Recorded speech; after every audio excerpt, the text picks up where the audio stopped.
Então, com os sindicatos tomados, você começa a trabalhar em cima da narrativa de luta de classes e do trabalhismo. O proletariado versus o patrão malvado capitalista. E com isso, as redações de jornalismo foram tomadas, convencidas pelo voto nesses sindicalistas, e o primeiro movimento que eles começaram a fazer nos anos 70 foi o de catalogar todos os jornalistas. Ou seja, o sindicato, para entender o que acontecia dentro das redações, começa ali a catalogar todos os jornalistas, todos esses jornalistas passam a ser catalogados, e eles começam a entender quem é o cara que pensa mais à direita, quem que é o isentão nos termos de hoje, quem que é o que comunga com a esquerda e assim por diante. E o que ele faz? Ele não tira os opositores logo de cara. Eles começam a criar meios de que os profissionais alinhados ao pensamento ideológico da esquerda, ao pensamento revolucionário e às ideias comunistas, fossem os promovidos internamente dentro das redações. Então, em pouco tempo, esses jornalistas começaram a tornar-se os chefes de redações, editores, aqueles que definiriam o que iria para a sociedade e como isto iria.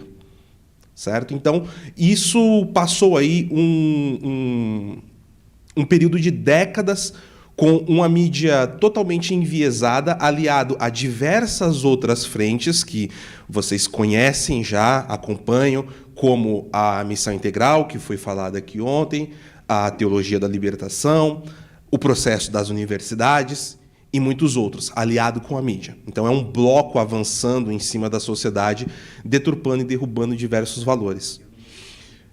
Eu vou dar um outro salto aqui dos anos 70 para 2013, porque o processo em 2013 que ocorreu foi um grande erro estratégico da esquerda e a falta de conhecimento de fato do povo brasileiro.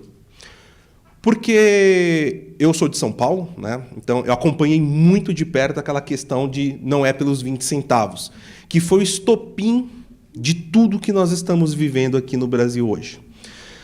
Aquele movimento, ele passava por uma falsa ilusão do PT que eles poderiam controlar a narrativa pública através da mídia. Fernando Haddad tinha acabado de ser eleito prefeito de São Paulo, e em São Paulo nós temos um sério problema com o transporte público. Tá? Então, o transporte público de São Paulo ele gera várias discussões, amores, e também disse que existe uma grande máfia de corrupção que, incrivelmente, foi combatida por Marta Suplicy, quando prefeita de São Paulo. Né? É uma coisa que ainda carece de um pouco mais de análise para entender o que aconteceu ali. Mas Fernando Haddad, ele queria, naquele momento, ter um trunfo contra o consórcio de empresas de ônibus de São Paulo. Então, ele precisava criar um ambiente onde a população comprasse uma ideia de não ter novamente um novo aumento de passagem de ônibus em São Paulo, que acontece todo início do mês de janeiro e a população de São Paulo sempre fica revoltada. Batata, janeiro, isso sempre acontece, igual as chuvas e alagamentos de São Paulo também. Então, nós sempre sabemos disso. E, naquele momento, eles utilizam um braço revolucionário do PCdoB, se eu não estou enganado, que é o grupo Passe Livre, e o Passe Livre vai para a rua, começa a protestar na Paulista, gatos pingados, literalmente. E, como sempre, nós vimos aquela velha retórica que a polícia é fascista, a polícia é violenta e ela bate nos pobres estudantes que estão pensando por um Brasil melhor.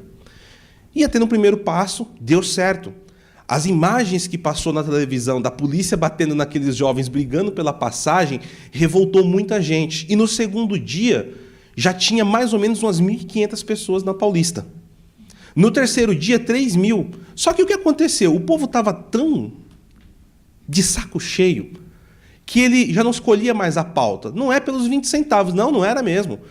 Começou a ser pelo meu papagaio, pela rinha de galo, que hoje tem o meme, começou a ser por tudo, pela saúde, pela educação. As pessoas começaram a levar a sua indignação para as ruas, o que estava ali travado. E a esquerda começou a perder o controle disso.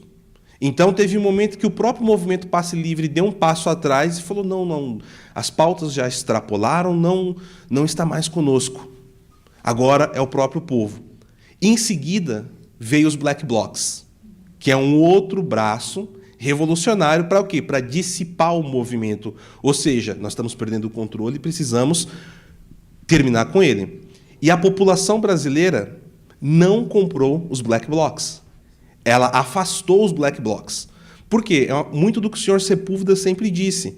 E hoje ele comentou aqui, o brasileiro, ele derrubou uma presidente cantando na rua e dançando, não foi quebrando nada.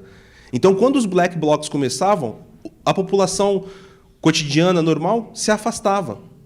E a mídia sempre alimentando o discurso revolucionário e tentava passar que aquilo era o próprio povo quebrando as coisas na rua. E o povo não comprava e começou a haver uma ruptura, vamos dizer assim, presente e clara da população e da mídia. E não é à toa dizer que a mídia estava alimentando isso. Porque se vocês voltarem 20 anos no tempo, em 1993, o Jornal do Brasil fez uma matéria que deveria ter sido um escândalo, mas passou por muito tempo desapercebida, que foi que a CUT, a Central Única dos Trabalhadores, que é uma espécie de sindicatão dos sindicatos, tinha na sua folha de pagamento, acreditem, 800 jornalistas. 800 jornalistas numa folha de pagamento de sindicatos. Isso foi em 93. O que aconteceu em 92? Vocês lembram aqui? Collor. Fernando Collor de Mello foi empichado numa grande campanha midiática e, claro, com os estudantes, pensadores livres das caras pintadas. Uma das maiores farsas que o Brasil já teve. Lindenberg Farias, que manda saudações. Não estou aqui defendendo Fernando Collor de Mello. A questão não é fazer juízo de valor. Eu acho que o princípio, foi até uma coisa que eu comentei ontem, é analisar os fatos com um olhar distante para entender primeiro o que está acontecendo. Porque se você começa querendo tomar um lado, 0 e 1, você não consegue entender nada. Porque você sempre vai estar querendo procurar alguém para apontar o dedo e você não vai conseguir descrever ou analisar de fato o que está acontecendo. Então, Fernando Collor teve motivos para ser empinchado ou não, é outra história. Mas que houve um movimento coordenado entre sindicatos, movimento revolucionário, comunistas e jornalistas, houve. Isso não se discute. Isso é claro. São dados históricos e podem ser buscados. Então, voltando para 2013, a partir desse momento, várias pessoas começaram a externar essa sua indignação e começaram a se organizar. E, nesse momento, um senhor da Virgínia começa a aparecer com muita força, Olavo de Carvalho.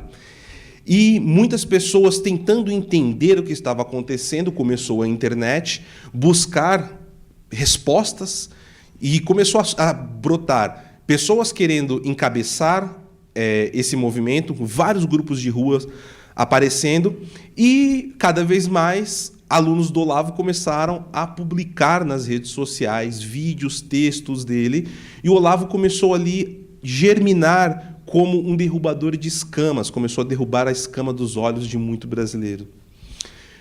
Então, nós pulamos aí para 2015, onde Dilma Rousseff foi reeleita, mentindo descaradamente para o povo brasileiro.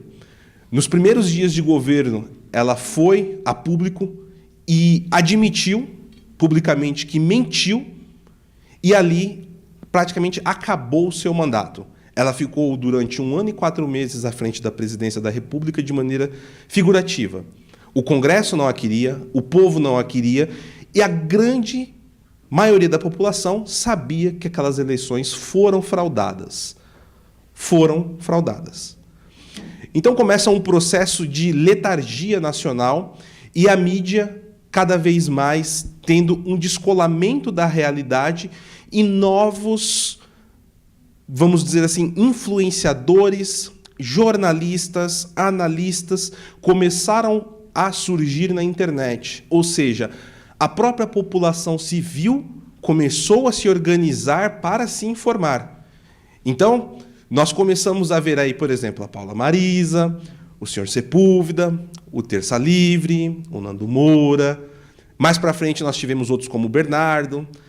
O Dr. Miguel Najib já estava nessas fileiras desde 2003, há muito tempo. Também começou a ter uma inserção no público muito maior. E em 2016, nós temos que sair um pouquinho do Brasil para entender o contexto atual. Donald Trump vem a candidato à eleição a presidente dos Estados Unidos. E ele, como Jair Messias Bolsonaro aqui no Brasil, era tido como uma piada de mau gosto e ninguém acreditava que ele iria ganhar aquela eleição. Só que a cada momento que passava, Trump ele ia dando passos maiores dentro da disputa interna do Partido Republicano até o momento de firmar-se como candidato oficial do partido. Nesse momento, todos ficaram horrorizados e começou aquela campanha. Não, Hillary vai ganhar, vai ser uma lavada, porque a Hillary vai estar muito mais preparada, porque ela é democrática. E o mesmo sistema da mídia sendo utilizado, o estamento burocrático sendo utilizado internamente, né, contra um candidato e contra o próprio povo americano.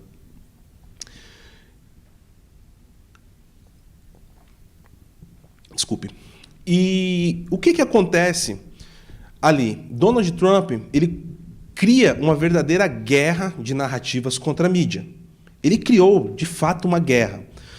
Tem um discurso dele dentro de um ginásio lotado que ficou muito famoso, onde ele vira para as câmeras das TVs e fala: vocês mentem para a população, vocês não contam a verdade para a população e vocês manipulam os fatos.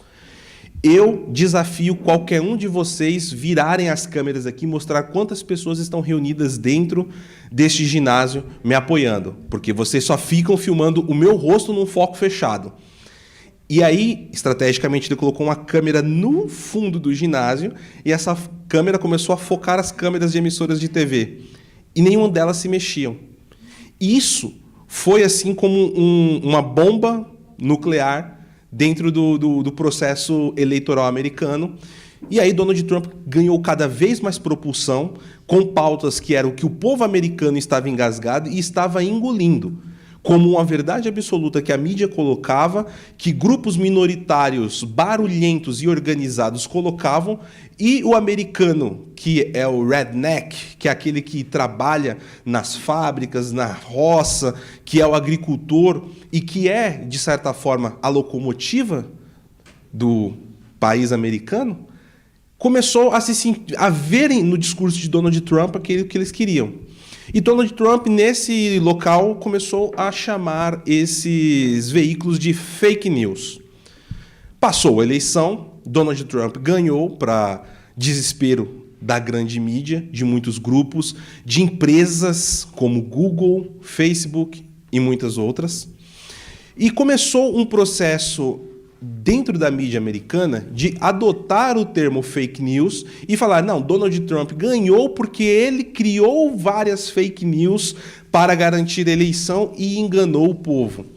Donald Trump atacou a mídia e usou vários influenciadores para mentir para o povo e criar um estado de pânico. Alguma relação aqui com a eleição brasileira de 2018? Nenhuma, né? Nenhuma. E, a partir disso, eles começaram um movimento organizado dentro dos Estados Unidos para começar cada vez mais a tolir a liberdade de expressão, a liberdade de fala, quem, como, quando e onde vai falar, e a imprensa começou a agir em bloco. Ok, vamos deixar os Estados Unidos, vamos voltar para o Brasil. Nós vimos que a imprensa brasileira adotou rapidamente esse discurso de fake news. Era fake news para cima, fake news para baixo, fake news para todo que é lado. Qual foi o grande problema e o grande erro que a mídia brasileira cometeu? Ela é, até hoje, militante, mas ela não deixou de ser militante durante o período eleitoral. Ela continuou insistindo nos mesmos jargões: fascista, homofóbico, taxista, frentista, nananana. E, enquanto isso, Bolsonaro vinha a público, falava os problemas simples do Brasil de fato. O que eu chamo de Brasil de fato? Já fiz diversas viagens para fazer palestras, cobrir eventos, e eu sempre gosto de, quando eu vou em diversas cidades do Brasil, visitar onde está o povão. Mercado municipal, feiras, que é onde você vê aqui o brasileiro mesmo. Porque nós temos a sensação falsa que quem vive na grande metrópole, como eu vivo em São Paulo, nós estamos no suprassumo da sociedade, o avanço tecnológico, nós somos a sociedade evoluída.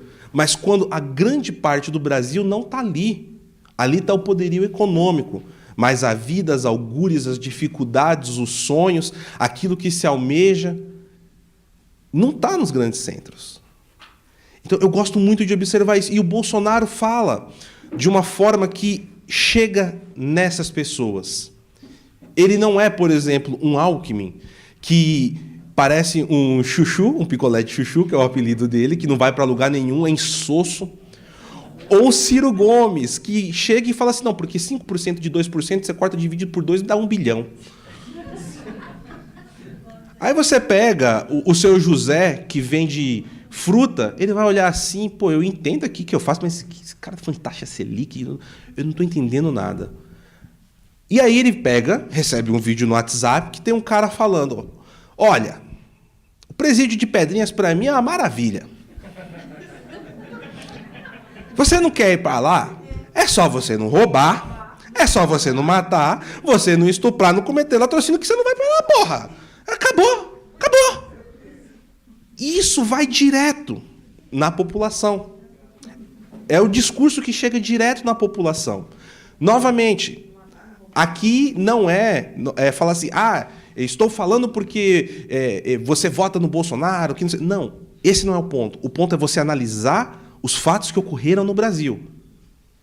E o que aconteceu é que Bolsonaro conseguiu se comunicar diretamente com esse público. Ele começou a falar dos problemas que de fato acontecia. Do cara que vai sair de manhã para trabalhar e assaltado no ponto de ônibus, não tem nem como pagar a condução para ir trabalhar.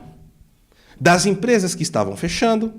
Ele não veio com um discurso político, com a gravatinha borboleta e um monóculo, falando que não, temos que investir na educação, na saúde. Não, eu não entendo nada de economia, o Paulo Guedes que vai cuidar, meu negócio é cuidar da segurança para vocês, tá ok?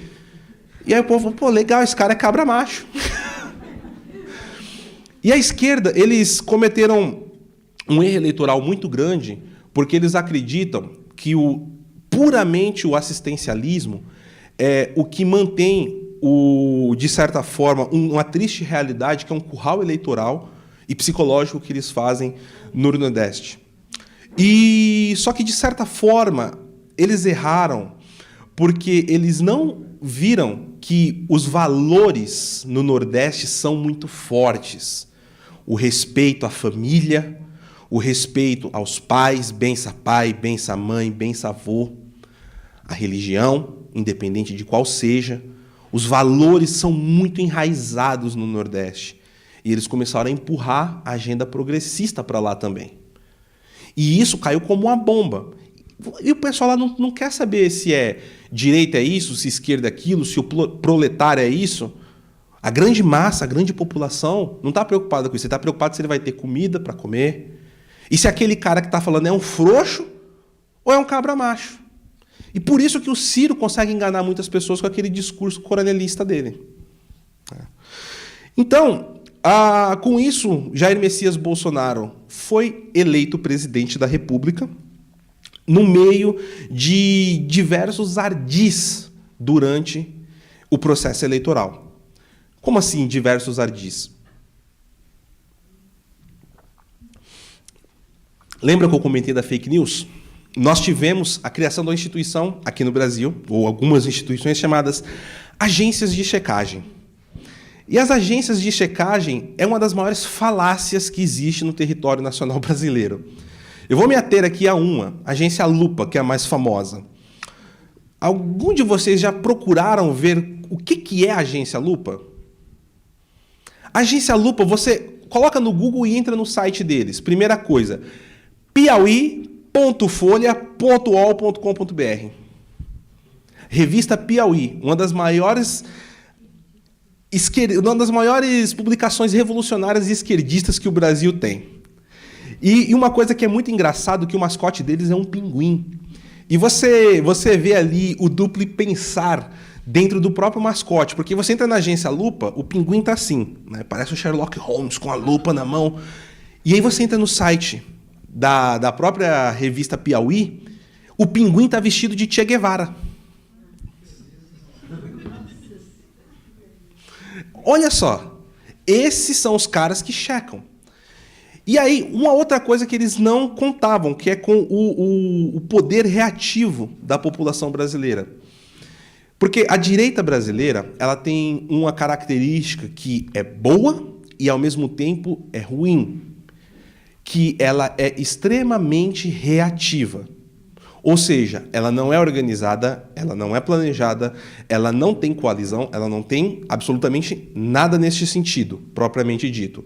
Ela é uma direita leite moça. Bateu, tomou. Então, todos os movimentos de levante da direita brasileira aconteceram dessa forma, se vocês pegarem desde 2013 que eu vim relatando até aqui. Acontecia algo, ela devolvia. Acontecia algo, ela devolvia. Acontecia algo, ela devolvia. E ela vence diversas batalhas assim. E isso é muito bom. E as agências de checagem começaram a colocar tudo que não classificava o discurso retórico deles como fake news. E a direita reativa começou a fazer o quê? Quem são esses caras? Começaram a pesquisar a vida de cada um dos jornalistas que trabalhavam ali. E isso causou um pânico nas agências de checagem, porque eles perderam a credibilidade.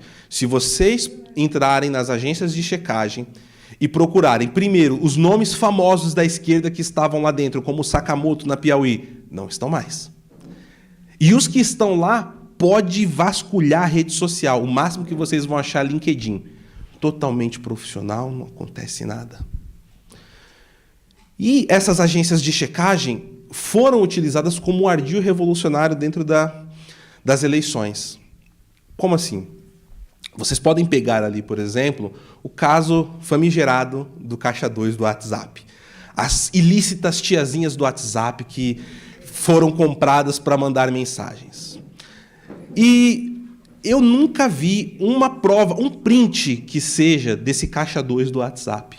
Nada disso chegou para ninguém. E o pior de tudo é se vocês pegarem a reportagem que denunciavam isso.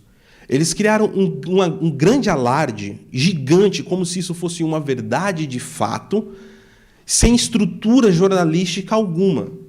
Por quê? A jornalista que fez, na época eu estava no Terça Livre, nós buscamos quem que era, fomos ali fazer uma decupagem, encontramos um vídeo dela falando, não, eu sou de esquerda, sempre fui de esquerda, sempre votei no PT.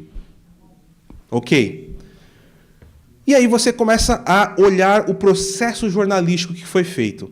Parece que a pessoa acordou de manhã e falou assim, Bolsonaro está em primeiro, ele está indo para o segundo turno em primeiro porque o WhatsApp está muito forte, ele deve estar comprando o WhatsApp. É certeza, eu tenho certeza que ele está comprando, é isso. A pessoa tirou da cabeça. Pegou, foi em algumas empresas que faziam disparos contratadas para qualquer cliente que fosse, bateram na porta, vocês têm alguma relação aqui com a campanha do Bolsonaro, de político? As empresas não. Não, ninguém nunca contratou a gente, não tem nada. E aí eles pegam e colocam que essas empresas foram entrevistadas, mas nenhuma delas admitiu o processo. Não tem embasamento algum. E eles continuaram montando a narrativa em cima disso. Isso causou uma grande balbúrdia, fez com que o Facebook mudasse o algoritmo do WhatsApp, fez com que essas empresas quebrassem, geradoras de poucos, mas importantes empregos, porque o Facebook fechou a API do WhatsApp, que era o que dava ligação para fazer esses disparos para essas empresas contratadas, e mudou completamente o cenário em 5 dias, faltando aí 5 dias para o segundo turno. Começaram a utilizar o estamento burocrático para isso, né?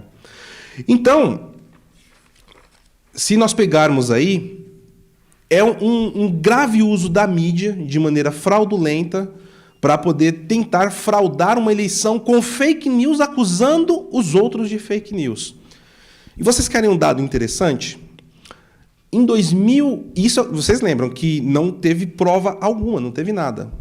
Em 2014, surgiram diversas denúncias, inclusive de funcionários dos Correios, que Dilma Rousseff estava usando a estrutura institucional dos Correios para distribuir material de campanha.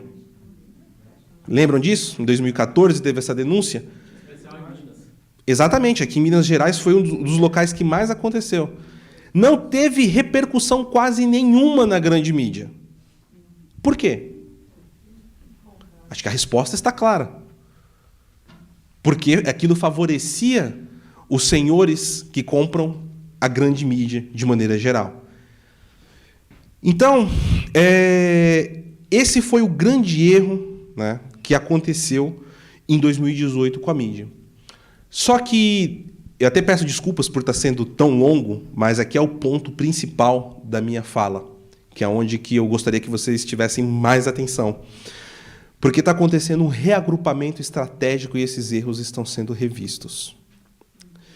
E existem erros também que estão sendo cometidos desse lado da guerra cultural, vamos dizer assim, e principalmente pelos agentes da nova mídia. Porque o que acontece?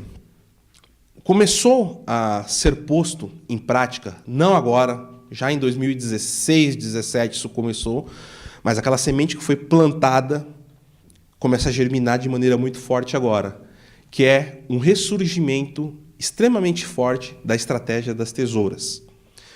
A estratégia das tesouras ela foi denunciada por Anatoly Golinsky, ele é um desertor soviético, num livro que ele escreveu chamado New Lies for Old.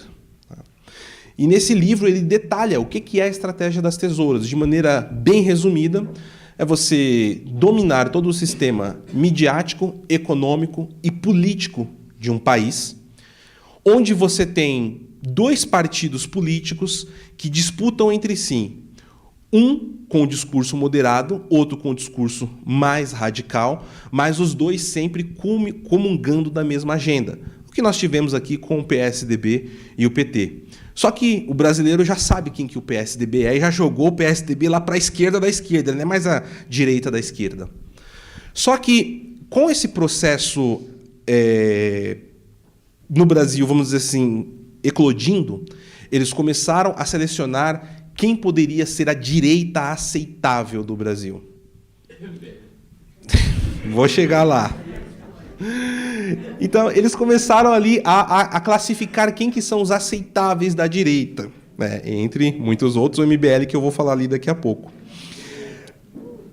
E a esquerda, eles possuem aí um grande mérito, que é um erro da direita, muitas vezes, achar que a esquerda é um bloco hegemônico de ideias fechadas e que todos são iguais.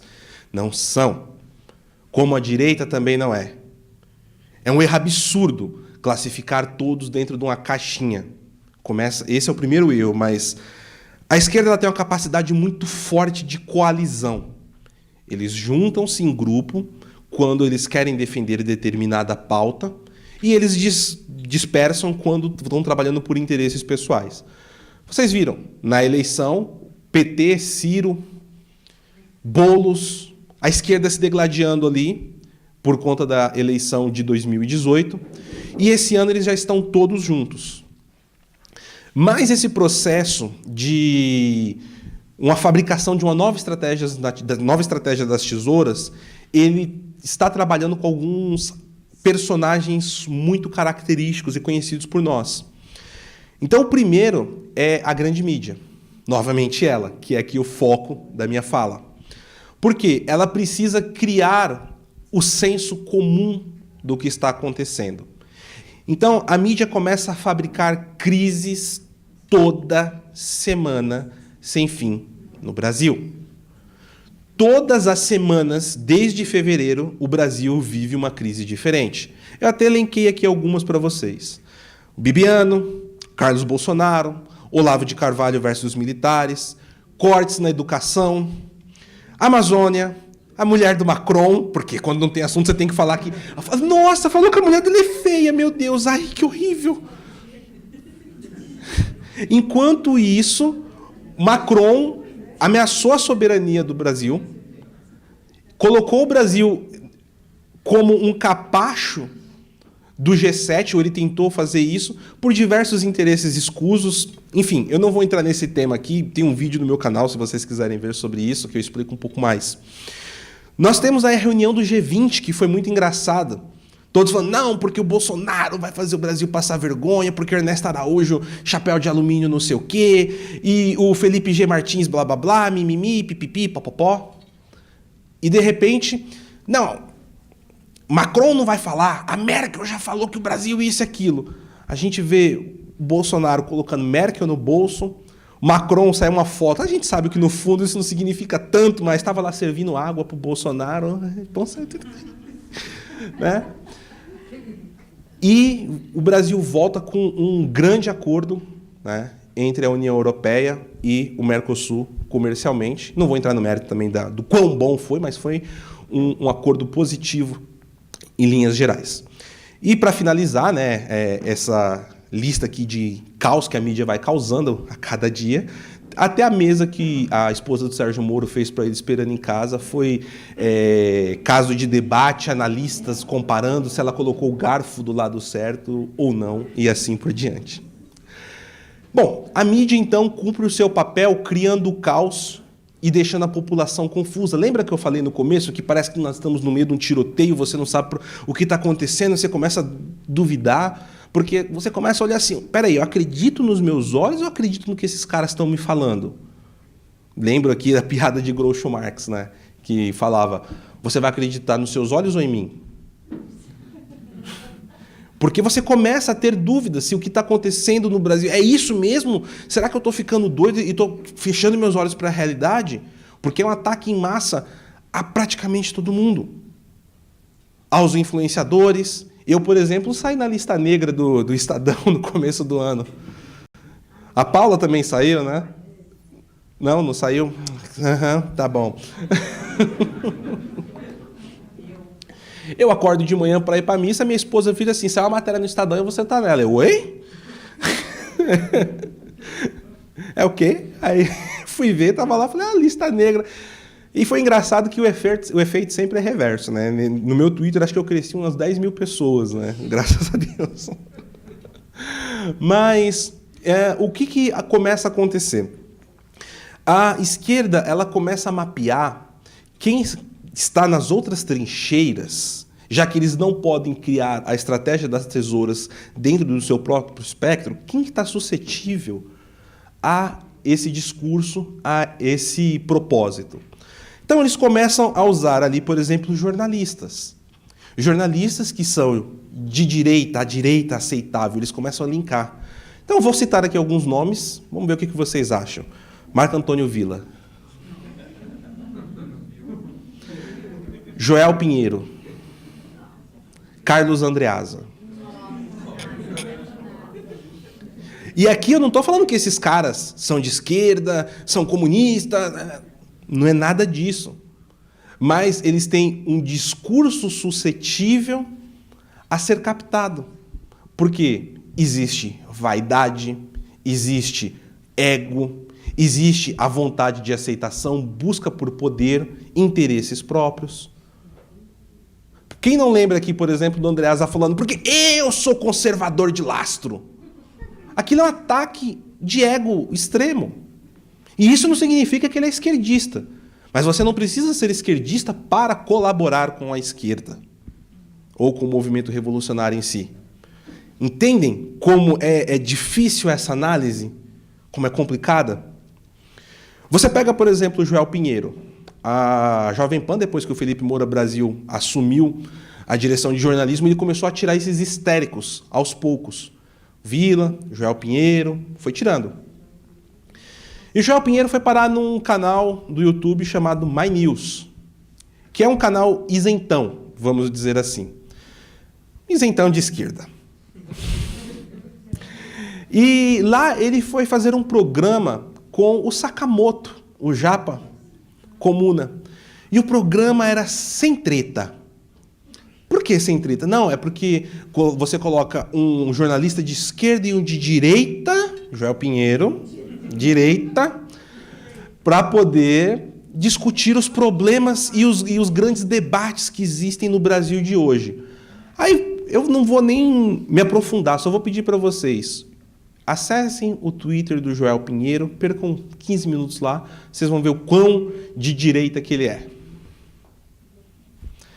Então, você começa a criar uma narrativa de diálogo com o outro lado. Então, o Sakamoto, nossa, o Sakamoto é um cara de esquerda que defende as ideias da esquerda, sim, mas ele também está ali, ó, dialogando com quem? Com aquele rapaz interessante da direita que consegue dialogar, que ele está aberto a dialogar. Não é um vaporwave.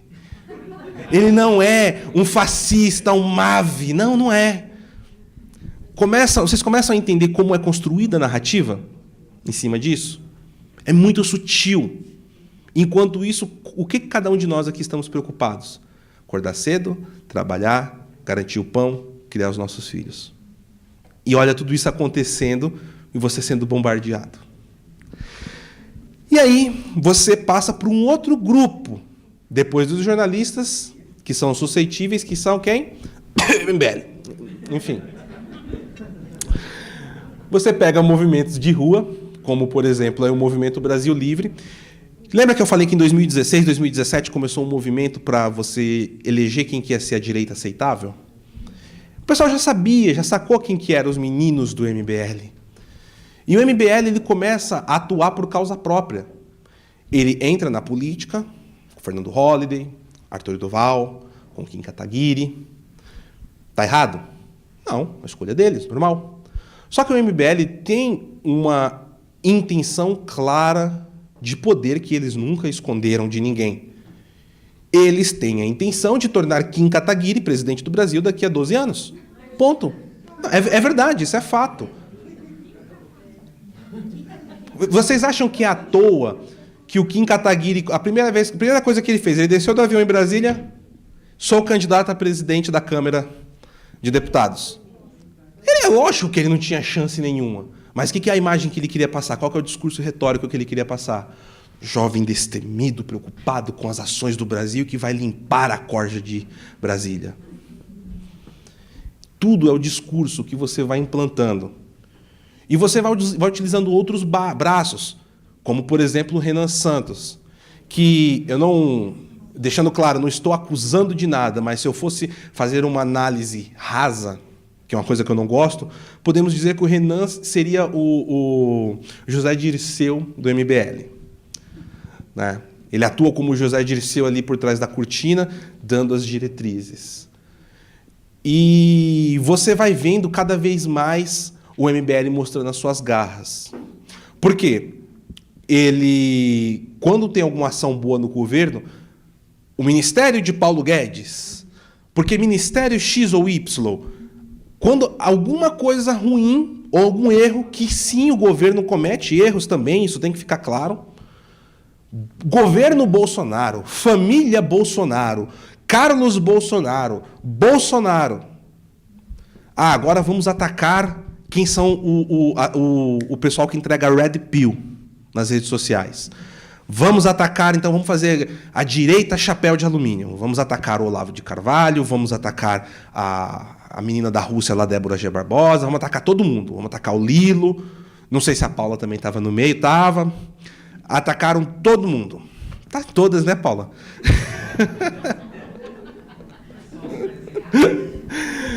Então, e nisso daí, o que você começa a ver? Os velhos militantes do jornalismo e da política começando a sair do esgoto, né? Como aquela música, bichos escrotos, saiam do esgoto, então. Mas eu vou chegar nesse ponto. E aí nós vamos para uma outra camada, que são os políticos. Os políticos? Sim, os políticos, mas político é político. Foi eleita uma grande variedade de políticos de toda sorte e lugares que vocês possam imaginar, nessa onda, vamos dizer assim, um levante conservador, um despertar conservador do Brasil. E muitos desses políticos embalaram, adotaram o discurso para serem eleitos. Então você tem, por exemplo, aí o caso do PSL chinês, né? Se vocês pegaram meu Twitter aí recentemente, eu estou até fazendo um revival disso daí, porque falaram que não, aqui o socialismo é light. E eu tenho publicado muito sobre o que está acontecendo em Hong Kong, a repressão da polícia comunista chinesa, batendo, massacrando o povo, assim, era uma forma absurda. Eu tenho colocado vídeos, eu coloco lá de uma maneira até, assim, de chacota, falando assim, mas o socialismo é light. Não, mas a China tem dinheirinho, né? O dinheirinho da China, né? Enquanto isso, o mundo, o Ocidente, vai fechando os olhos. Eu não estou dizendo que tem que cortar as relações do dia para a noite com a China. Não é nada disso. Mas se alguém pegar esse vídeo aqui e eu não fizer esse adendo, corto e falo, o cara está pregando que tem que acabar com a relação do Brasil com a China e vai fazer um grande estudo colocando como a economia da China é importante para o Brasil e assim por diante. Esse é o ardil.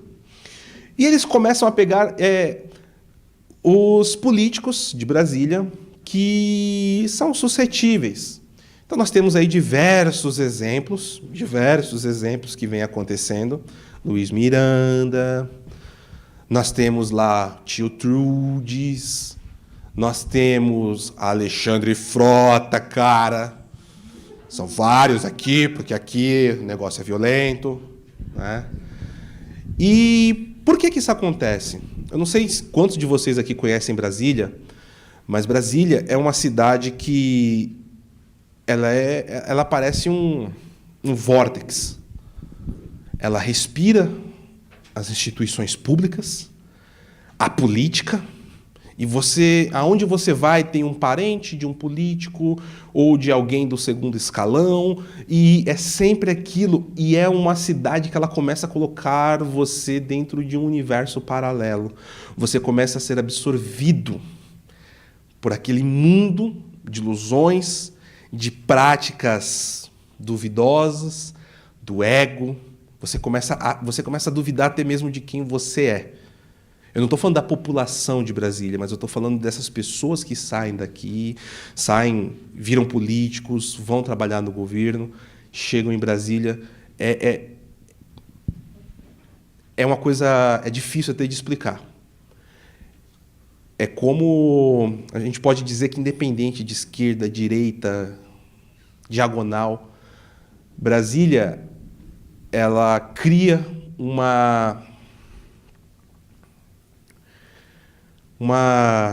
não é a palavra correta, mas ela cria uma aristocracia. Não é a palavra correta, mas ela cria uma casta separada da sociedade, onde as pessoas que chegam ali começam a se enxergar e são postas sem perceber, com um tiroteio parecido como esse que eu estou descrevendo aqui. Enfim, é bem complicado isso. Então, essas pessoas também começam a ser utilizadas. Muitas vezes não é porque comungam, defendem ou estão ali a par da agenda da esquerda, mas são suscetíveis a serem tomadas pelo discurso, pelo ego, pelo poder, pelos interesses próprios e começam a agir dessa maneira. Como, por exemplo, a questão da Lei Kim, que surgiu agora. Que a lei não é dele, a gente sabe, tem toda uma explicação lógica, não. Mas aquele destaque que ele fez, Stalin mandou os saudações do túmulo para ele. George Orwell falou, rapaz, eu nunca achei que um moleque de 23 anos que ia começar a colocar em prática aquilo que eu descrevi na minha obra. Mao, então, capaz de ter dado um beijo e falou, arigatou. Né? Porque, qual que é a implicação disso daí?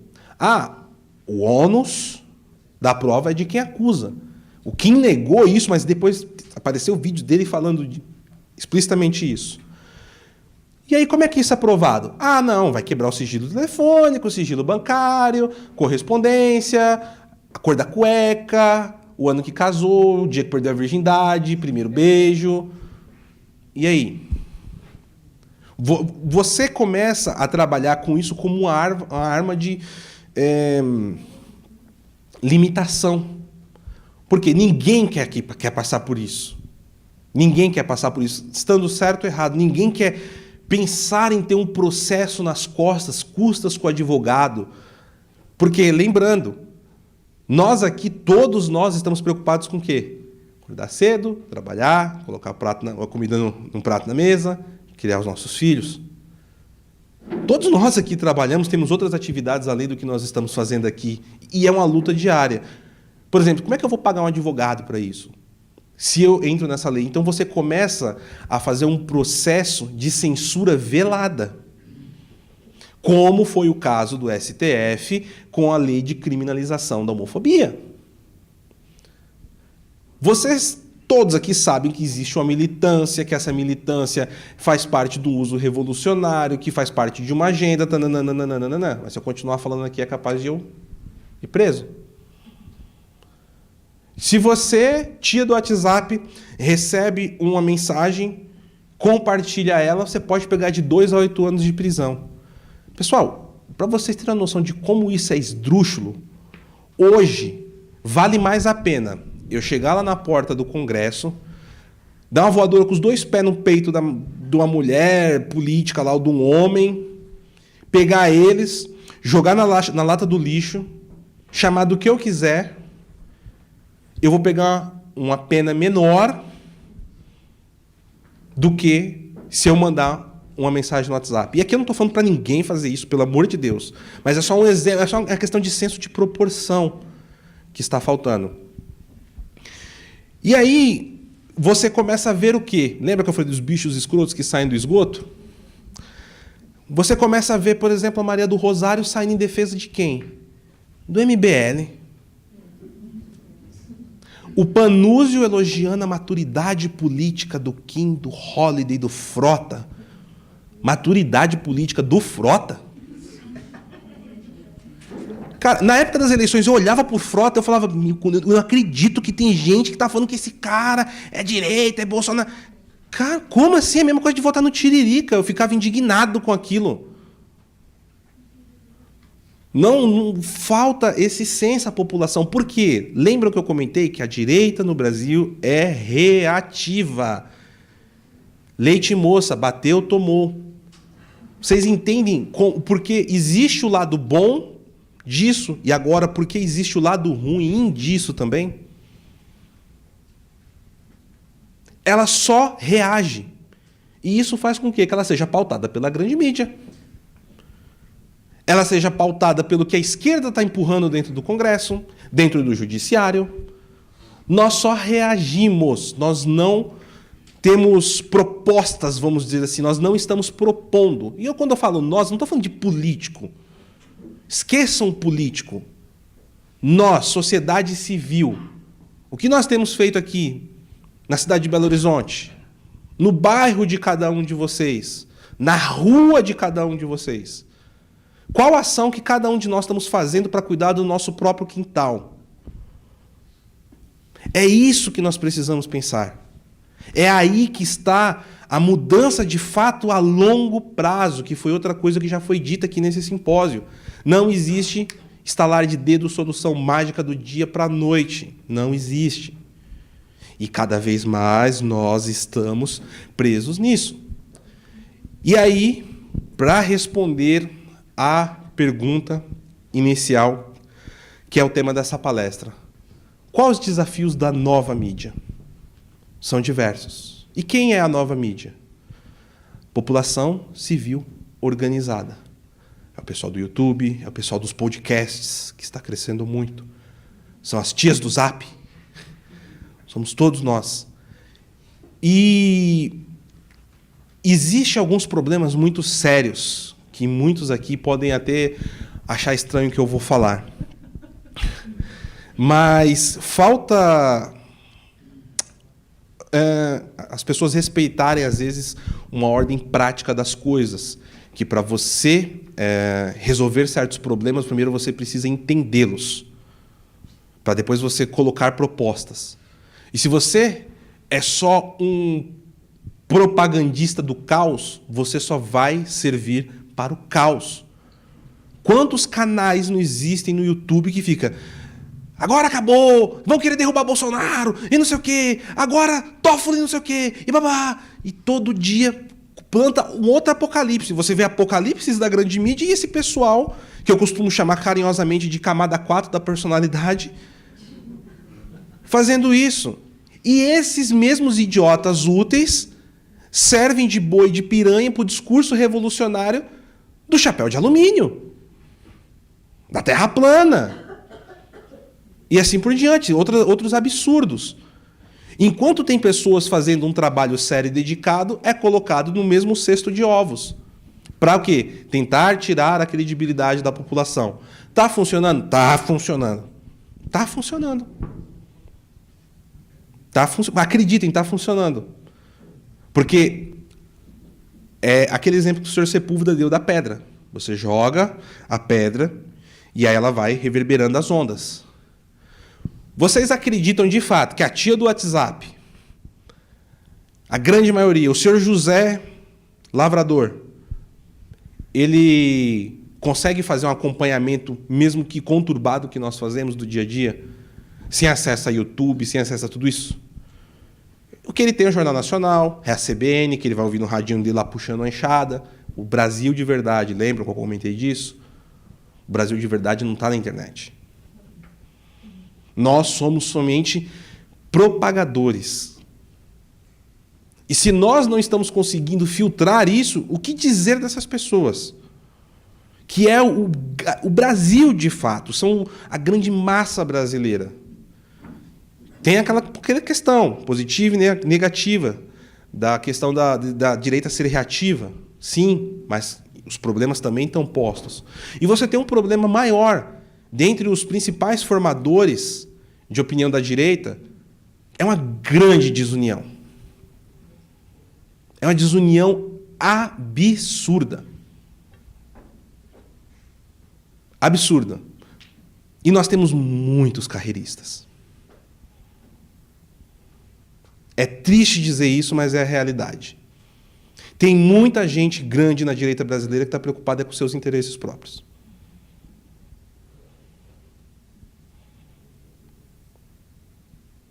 Esse é o desafio.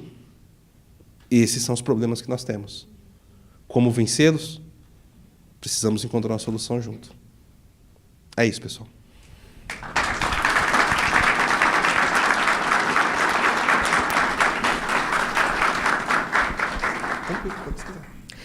Muito obrigado, Paulo. Nós vamos fazer como de costume, nesse 7 de setembro, e abrir para 2 perguntas. Alguém tem... Primeira pergunta. Vem aqui. Seu nome e a pergunta. Meu nome é Pedro. Só para dar um pouquinho de contexto, já participei de um pouco dessas transformações que o Brasil viveu e vi algumas coisas de dentro dos locais, né? Então, eu trabalhei 3 anos no Google, lá em São Paulo. Então, vi algumas coisas de dentro lá. Participei da campanha do Holiday em 2016, então vi algumas coisas de dentro do MBL. Sou testemunha de bastante coisa que aconteceu. Mas o que eu acho mais impressionante é o mais difícil. Hoje eu sou economista, trabalho no mercado financeiro, e o mais difícil é separar aquilo que é o sinal, o que é de verdade que está acontecendo, do que é o ruído. Então, o que eu entendo que a gente deveria tentar fazer para a população é separar aquilo que importa daquilo que não importa. Que a gente vê o ministro Tarcísio com uma agenda super positiva e ela não é divulgada. A economia começa a dar sinais de retomada, o Brasil está tendo queda de juros, a perspectiva para o ano que vem é muito boa, mas isso também não aparece. Então tem muita coisa sendo feita e que a pessoa no cotidiano não consegue separar aquilo que importa daquilo que é só fumaça, é bagunça, é controvérsia à toa para desestabilizar o governo. E isso, no meu trabalho, faz com que a pessoa perca dinheiro, né? Ela perde oportunidades, não investe bem, vai perder dinheiro. Então, como você acha que a gente pode atuar para passar serenidade também e separar aquilo que importa e trazer essa agenda daquilo que vai gerar crescimento, vai gerar emprego, vai gerar mais segurança, vai gerar uma escola melhor, do que é só fumaça, do que é só controvérsia boba, e não cair nessa tentativa de desestabilização constante? Obrigado. É difícil essa resposta e passa por várias coisas. Eu até toquei em determinado ponto na palestra sobre isso, que a questão da direita no Brasil ser reativa. Nós precisamos estar melhor informados e não tão dependentes de terceiros. Quantos livros cada um aqui leu? Quem aqui no último ano leu 10 livros? Levanta a mão, por favor. Menos de 1/3. Então, nós precisamos começar primeiro a estar cada vez mais informados de fato. E é difícil, porque a vida cotidiana sobrecarrega todos nós. Segundo passo, que eu vejo, cada um começar a cuidar do seu próprio quintal. Se cada um começar a cuidar da sua rua, do seu bairro, da sua paróquia, da sua escola, da escola do seu filho, a coisa vai. Como o exemplo da nossa amiga professora que ela fez aqui. Imagina se 10 professores a cada cidade fizesse isso. Já seria algo. A gente está falando de dar uma pílula vermelha, não está falando de doutrinar ninguém ou algo do tipo. Então, é algo extremamente complicado. Um desafio para a nova mídia. Parar de estar preocupado com a treta do dia e focar os assuntos no que importam. Às vezes, meus amigos, é não estar preocupado com o like, é não estarmos preocupados com a view, mas de gerar aquele conteúdo profundo. Virar a pauta. Por que o negócio da Amazônia também ganhou essa proporção gigante? Porque muita gente abraçou o discurso para ficar batendo. Tudo bem que a Amazônia foi algo muito forte, eu acho que nem serve como exemplo. Mas eu vou pegar aqui o caso do Bibiano. Eu acho que esse é um bom exemplo. O caso da Amazônia, não descartem. O caso do Bibiano ganhou aquela proporção porque as pessoas ficaram alimentando aquilo também. Ah, o Bibiano é um traíra. Todo mundo sabia do Bibiano desde a época da eleição, gente. Isso não é novidade para ninguém. A maioria das pessoas de movimentos que acompanham as notícias ali sabia disso. Aí o pessoal fica, Carlos Bolsonaro, Bibiano, não sei o quê. E vai alimentando, alimentando. E você vai fazendo o quê? O inimigo joga o osso para você, você pega. Ah, esse osso não presta, eu joguei o osso fora. Beleza, mas você está só propagando. Todo dia uma crise nova, toda semana uma crise nova, toda semana uma crise nova. Cara, não tem quem mantenha a sanidade mental no meio disso daí. Então passa também por nós começarmos a filtrar aquilo que nós vamos dar ouvido de fato. Quem fala do Tarcísio, por exemplo? Lembra da Piauí que eu falei? Entra lá na revista Piauí. Tem um especial lá, As Falácias das Estradas do Ministro Tarcísio. Na Lupa. Desculpa. Piauí, Lupa, mesma coisa, né? Tudo, o pinguim é revolucionário. Então, eu acho que começa por aí também. A gente conseguir estar mais informado, escolhendo as pautas e o que a gente vai propagar. Cuidar para aquilo aquilo que importa no que ser reativo. Como, por exemplo, foi o dia 26 de maio, que foi uma coisa fantástica. O 26 de maio foi algo reativo, positivo. Foi muito positivo, foi muito importante aquilo que aconteceu. Então, é saber escolher as batalhas que nós vamos entrar. Porque você entrar em todas as batalhas, você cansa. É como um jogador de futebol. Jogo quarta, domingo. Chegou no 5º jogo, o cara pode ser o Messi. Não vai entregar, meu amigo. Então a gente precisa estar preparado também para escolher as batalhas que nós vamos entrar. E não é todos que precisam entrar em todas as batalhas. Nós temos ótimos soldados, no bom sentido, da acepção da palavra aí, em várias áreas diferentes. Hoje aqui nós temos 2 grandes expoentes da educação, por exemplo, que é o Dr. Miguel Najib e a Paula Marisa. Ah, nós temos um analista político fenomenal que, sem cortar nenhuma seda, o senhor Sepúlveda. Para mim é o grande analista político do Brasil. Está aqui com a gente.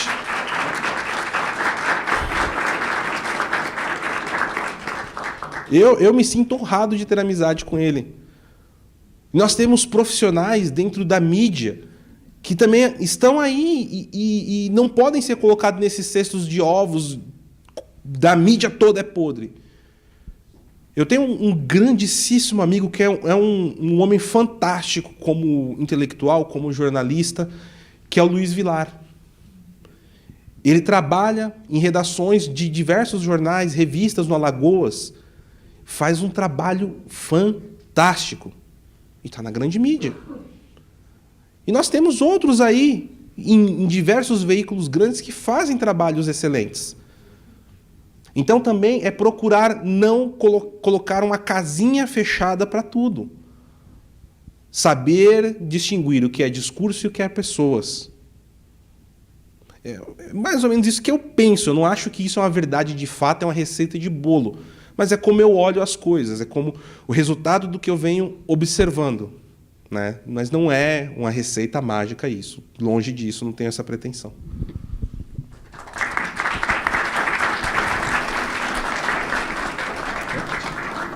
A modéstia não deixa, mas o PH também está conosco. Ele falou do Miguel, falou da Paula, falou do Sepúlveda, mas o Paulo foi o primeiro corajoso a falar, eu vou. Vem como? Vou de carro. Aí de carro? Vou e levo o Sepúlveda comigo. Falei, tá louco? Não, vou levar minha esposa também. Falei, rapaz, não vai caber lá em casa, não. Não tem problema. Mais uma pergunta, pessoal. Olha, depois dessa pergunta, nós vamos fazer uma pausa de 10 minutos, uma pausa breve, para introduzir a nosso próximo palestrante. E é isso aí. Bom, meu nome é Wagner. Eu queria fazer uma pergunta sobre o personagem antagônico da esquerda. Você falou que o MBL, ele foi, a princípio, foi o personagem que a esquerda escolheu como antagônico. E isso realmente ficou muito evidente nas eleições e nesses primeiros semestres e tal. Observando a situação e a coisa toda, você nota que o seguinte, depois daquela manifestação que o MBL entrou em conflito com os demais movimentos ativistas, certo? Houve uma queda desse personagem, né? E, dentro dessa queda, a gente começa a notar que a esquerda deixou de fazer um pouco o MBL de o seu inimigo, de demonstrar a ele, nessa teoria da tesoura, que é o seu negócio. O que aconteceu? Eles viram que o MBL talvez não serva para ser o seu personagem antagônico nesse teatro todo das tesouras. Eles estão procurando outro personagem para isso? O que está acontecendo? Olha, eu dizer o que está acontecendo seria muita presunção, né? Eu vou tentar fazer uma leitura que é um chute. Mas você não utiliza a mesma arma para todos os tipos de inimigos. Se eu vou combater um avião, eu vou usar uma artilharia .50. Se eu vou combater um tanque, eu vou usar um lança-granadas ou um lança-míssil. Se eu vou combater soldados ou infantaria, eu vou usar uma metralhadora. Então, de acordo com o inimigo, a esquerda ativa certas cartas para o pessoal do RPG aí, né? Ativa certas cartas que eles vão utilizando dentro do discurso. Então, o MBL ele vai ser utilizado para pautas específicas para atacar a presidência, o governo. E eu vou usar, por exemplo, posso pegar, por exemplo, aqui jornalistas, como alguns nomes que eu citei, para atacar a sociedade civil que se organizou e começou também a ser uma voz de informação, como os influenciadores, os youtubers, os novos portais, os telejornais online que nós temos.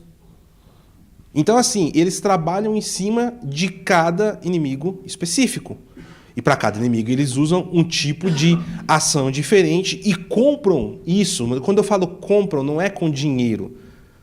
Você não precisa propriamente do dinheiro para comprar, e muitas vezes a pessoa que é comprada não sabe que está sendo comprada. É através do ego, da vaidade, da sanha por poder, a falsa ilusão de você ter ou ser algo porque você agora faz parte do governo, ou você está próximo do governo. 4 anos, pessoal. Quem garante que 2022 vai ter reeleição? Ah, porque o Bolsonaro... Não, Bolsonaro, tá. E depois? Bolsonaro vai fazer uma cirurgia. Deus me livre, presidente, acontece alguma coisa com ele. E aí? Mourão. E depois? Dória? Witzel? Paulo Guedes? Moro? Enfim, vocês entendem que o problema não está na política propriamente dito? Esse é o fato. E o PT não está preocupado também só com a política propriamente dita. O PT começou a construção de poder deles há 40 anos. Nas universidades, nos sindicatos, nos jornais. Depois, nas escolas, nas igrejas. Aí vocês têm disso para o barzinho, para as TVs, para as agências de marketing, onde o sabão em pó quer dizer como que seu filho tem que brincar. Para o Burger King, que vai falar que a sua filha pode namorar com 15 anos e tá tudo bem, tá tudo legal. E se você não for amigão do seu filho, você não presta, você é um pai malévolo. Vocês entendem como a estrutura é um monstro que vai crescendo e as garras vai surgindo, vai abrindo e vai abraçando toda a sociedade de todos os lados. Quando você vê, você não sabe de onde está vindo aquela sombra que está te cobrindo? Eu não sei se foi o senhor Sepúlveda ou se foi o Rossi que comentou de manhã, né, sobre isso, que nós só sabemos o quanto o inimigo é poderoso quando nós tentamos enfrentá-lo. É o que está acontecendo agora. E pode ter certeza, muitos vão cair pelo caminho aí, como alguns casos que eu citei aqui. E eu não estou citando esses casos para falar, mas se você está acusando é porque você... Não, eu não sou nada. Eu só sou um cara que está de longe, olhando, vendo, e tudo que eu estou falando aqui pode ser que eu esteja enganado com algumas pessoas. Eu não tenho todos os dados à mão. Eu não estou aqui para tomar partido de lado A, lado B, para falar que um está certo, o outro está errado. Eu estou em busca daquilo que, pelo menos, chegue próximo da verdade. E eu vou conseguir buscar isso se eu tentar não ficar escolhendo lado, mas buscando a verdade. E aqueles que estão buscando a verdade, estão do lado dela, automaticamente você vai se juntando a eles, em grupo, como muitos aqui estão fazendo hoje. Pois é, João 26. É isso, meus amigos. Obrigado.